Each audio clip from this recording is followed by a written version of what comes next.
record company. So right now we're getting everything back together and we finna come out, you know, fully loaded.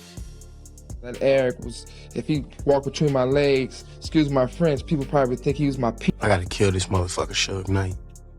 No, you're not gonna do that. It all kicked off when Dr. Dre got fed up with how he was getting paid at NWA and Ruthless Records. He wasn't happy with the money situation, so he supposedly tried to set up a meeting with Eazy-E to sort things out. But guess what? Dre didn't show up. Suge Knight pulled up instead, and he didn't come empty-handed.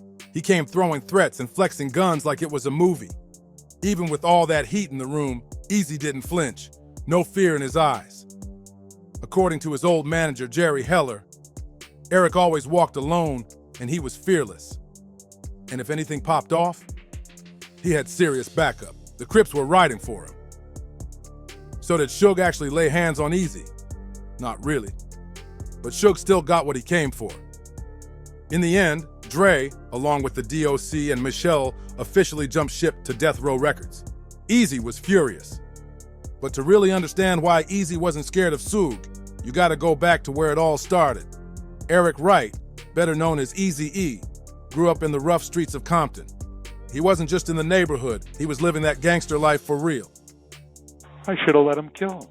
Yeah. You know, I would have done the world a favor. He would have done it for sure. Yo, I'm Eazy-E from the world's most dangerous rap group, NWA, and we like to thank everybody at the NARM. You know who's down and who's not.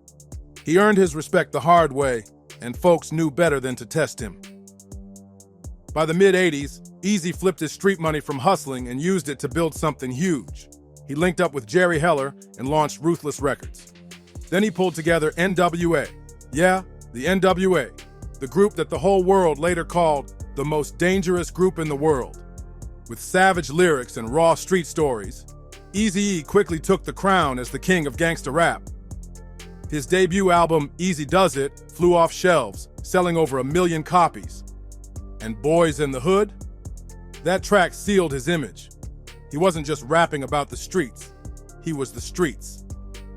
Folks saw him as the kind of dude who'd throw hands if someone even looked at him wrong. People close to Eric said he was sharp and had serious willpower. He felt things deeply when something was unjust, but when it came to making decisions, he always kept a clear head. Jerry Heller even called him his best friend, and straight up, a brilliant guy. One thing was always clear. Eazy didn't rely on others to fix his problems. Whether it was a beef in the streets or some messy business in the music world, he handled it himself. So when Suge Knight came into the picture, Eazy didn't see a monster, he saw a challenge. Heller recalled Eazy asking him, "You know this Suge Knight guy?" Heller said, "Yeah," and Eazy responded like it was nothing. That Eric was, if he walked between my legs, excuse my French, people probably think he was my You gonna sign these, releasing Dre and DOC from Ruthless. Well, I'm gonna end him. This guy's gonna be a problem, and I think I should end him. Heller was shook. He knew Eazy was serious, dead serious. He tried to talk him down, urging him to focus on keeping the business alive instead of diving headfirst into some bloody battle. But later, Heller admitted he sometimes regretted not letting Eazy take Suge out. So how did Suge manage to scare off a Compton-bred gangster like Eazy-E? How'd he keep Dre, the DOC, and Michelle out of Eazy's reach? It all started with Dre's decision to bounce from Ruthless Records, and why he had to do it on the sneak tip. See, once NWA blew up, Jerry Heller handed out contracts to the crew, but guess who got left out? Ice Cube! And that decision lit the fuse that would blow everything up later. After Dre had a real convo with Ice Cube, he decided to take a closer look at those contracts, and that's when it hit him. He'd been played. Dre felt straight up scammed, so he pulled up on his boy Eazy and gave him a choice. It's either me or Jerry Heller. But Eazy didn't budge. He told Dre he couldn't fire Jerry, so Dre made the call. He dipped. He jumped ship to Death Row and got to work on his solo debut, The Chronic. But there was a big problem. No one wanted to touch that album because of Dre's legal mess with Ruthless Records. So Dre and Suge took a darker route and started pushing hard to force Eazy to cut Dre loose from his contract. Now, Suge Knight liked to brag that he forced Eazy to sign the release papers, But this was only the beginning of the battle. And Suge? He didn't walk away with a clean win like he claimed. Here's the catch. Eazy didn't even sign those papers for real. The signature was fake, which meant Death Row had to cough up 20% of every Dre project straight to Ruthless Records. That's millions. But Eazy wasn't done clapping back. He took it to the mic and dropped brutal diss tracks aimed right at Dre and his crew. The biggest one? Real motherfucking G's. That track was a straight shot at Dre, and fans ate it up. Things got even messier behind the scenes. When Eazy started filming the music video, he cast comedian AJ Johnson to play Eazy-E, a wild parody version of Dre. But by the end of the first day on set, Johnson bailed. Why? Record company. So right now we're getting everything back together and we finna come out, fully loaded. Basically, you could diss me all you want, but I'm gonna get paid.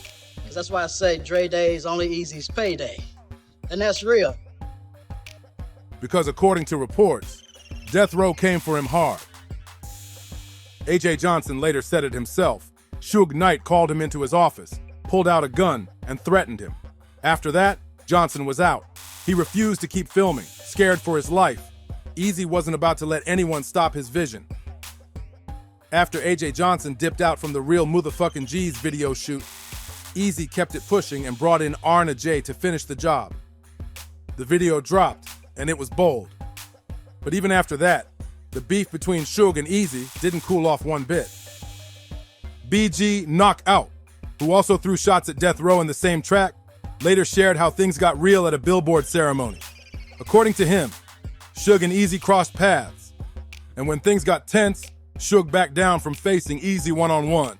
But just as Eazy was still making noise and standing strong, tragedy hit. In 1995, Eazy-E passed away from complications related to AIDS, leaving behind a legacy that changed the music game forever. I should have let him kill him.